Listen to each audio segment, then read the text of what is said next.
ఈ ముచ్చటిన్నావా? సింగరేణిని మూసేస్తున్నారంట. పాపం అందులో పనిచేసేటోళ్ళు ఏమవుతారో. యవులకేం కాదు. గుడిసెల వెంకటస్వామి గారు మనకున్నారుగా.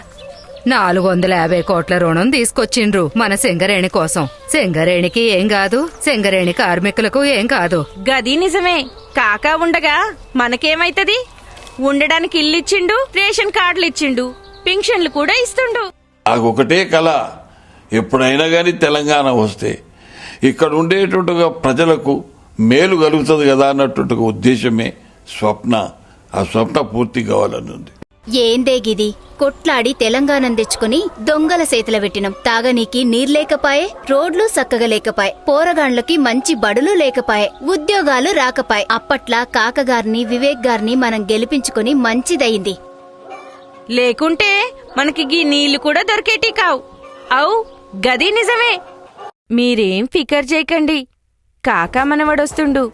మళ్ళా మనకు మంచి రోజులొస్తాయి. నేను మీ వంశీకృష్ణ గడ్డం. ప్రజాసేవే నా లక్ష్యం. కాకా మనవడొస్తున్నాడు. పిల్లల కోసం మంచి స్కూళ్లు, మంచి రోడ్లు, త్రాగే నీటి కోసం బోర్వెల్లు, సింగరేణిలో కొత్త బావులు, కొత్త ఉద్యోగాలు.